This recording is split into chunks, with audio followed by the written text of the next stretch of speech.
ඔයා හිතන් ඉන්නේ නත්තල් සීයා ජීවත් වෙන්නේ හිම වැටෙන උත්තර ද්‍රවය කියලද. එයා එන්නේ පිනිමුවන් බැඳපු කරත්තයකින් කියලද. නෑ ඒ අපි අහපු සුරංගනා කතාවක් විතරයි.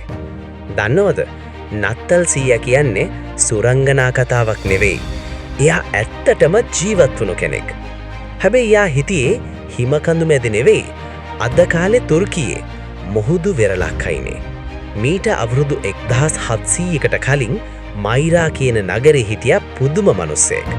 නම නිකලස්. එයාට මැජික් බලයක් තිබුණේ නැහැ. හැබැයි එයා ළඟ තිබුණා ඊට වඩා වටින දෙයක්. ඒ තමයි අසීමිත ත්‍යාගශීලී හදවතක්.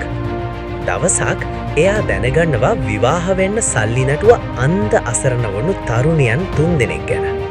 එදා රෑ මුළු ගමම නිදාගෙන ඉද්දී කවුරුත් නොදන්න රහස් ආගන්තුකෙක් මේ ගෙදර වහලෙට නැගිනවා. එයා උඩ ඉඳන් රත්තරන් කාසිමල්ලක් ගේ ඇතුළත විසි කරනවා. පුදුමේ කියන්නේ මේ රත්තරන් වැටෙන්නේ ලිප ළඟ වේලෙන්ඩ දාලා තිබ්බ මේස් එකක් ඇතුළත. අදටත් නත්තලට අපි මේස් ඉල්ලන්නේ අයි කියලා දැන් තේරුමා නේද? එදා ඒ රහස් ආගන්තුකයා එහෙමත් නැත්නම් ශාන්ත නිකොලස් ලන්දේසි භාෂාවෙන් හැඳින්නුවේ සින්ට ක්ලාස් කියලා. ඒ නම තමයි අද මුළු ලෝකෙම ආදරය කරන සැන්ට ක්ලෝස් බවට පත්වුණේ. රතු ඇඳුමයි දිග රැවුලයි කාලයත් එක්ක වෙනස් වුණත් තමන් සතු දේ අනිත් අයට දෙන ඒ පරිත්‍යාගයේ ආත්මය තාමත් ජීවමානයි.